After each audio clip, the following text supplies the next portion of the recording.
যত মানে স্যার আমাদের এখানে যত মানে এটা নিয়ে আলোচনা সমালোচনা বা মানুষের প্রত্যাশা বাংলাদেশ চীন মৈত্রী হাসপাতালের জন্য প্রাথমিকভাবে প্রকল্প এলাকা ভিজিট করলেন কর্তৃপক্ষ।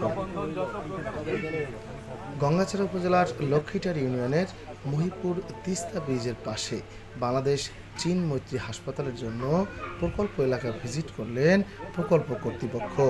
প্রাথমিক পর্যবেক্ষণের শেষে জায়গাটি তাদের মনে ধরেছে বলেও তারা জানিয়েছেন।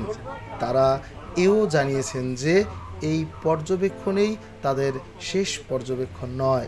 এরপর চীনা কর্তৃপক্ষ এসে পর্যবেক্ষণের পর পছন্দ হলেই কেবল হতে পারে 1000 শয্যার স্বপ্নের বাংলাদেশ চীন মৈত্রী হাসপাতাল।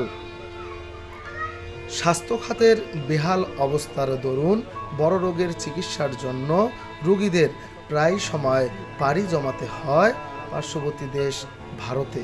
তৎকালীন ভারত বন্ধু রাষ্ট্র হওয়া সত্ত্বেও অন্তর্বর্তীকালীন সরকারের কিছু ভালো কাজের জন্য তাদের মন বেশ খারাপ হয়ে যায়, যার ফলশ্রুতিতে প্রাথমিকভাবে বাংলাদেশিদের জন্য ভারতীয় চিকিৎসা ভিসা বন্ধ করে দেয় কথিত বন্ধু রাষ্ট্র ভারত। তাদের এহেন পরিস্থিতির কারণে বেশ বেগ পেতে হয় বাংলাদেশি অসহায় রোগীদের।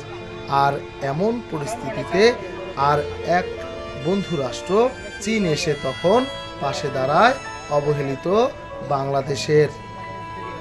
সম্প্রতি তারা ঘোষণা দেন যে 1000 শয্যার বাংলাদেশে চীন মৈত্রী হাসপাতাল নির্মাণের। আর এই হাসপাতালের নির্মাণ কাজের জন্য জমি নির্বাচনের কাজ শুরু করে প্রকল্প কর্তৃপক্ষ, যার ফলশ্রুতিতে রংপুর বিভাগের বিভিন্ন জায়গায় সরেজমিনে প্রকল্প এলাকা ভিজিট করেছেন হাসপাতাল কর্তৃপক্ষ। কিন্তু রংপুরের সাধারণ মানুষের প্রবল দাবির মুখে আজ রংপুর জেলার গঙ্গাচড়া উপজেলার লক্ষ্মীটারি ইউনিয়নে মহিপুর তিস্তা ব্রিজের সংলগ্ন প্রকল্প এলাকা ভিজিট করলেন বাংলাদেশ চীন মৈত্রী হাসপাতাল কর্তৃপক্ষ। স্থানীয় এলাকাবাসীর দাবি, এই হাসপাতালটি নির্মাণ হলে যেমন ভোগান্তি কমে যাবে এই অসহায় রোগীদের, তেমনি এগিয়ে যাবে তিস্তা পাড়ের অবহেলিত রংপুর।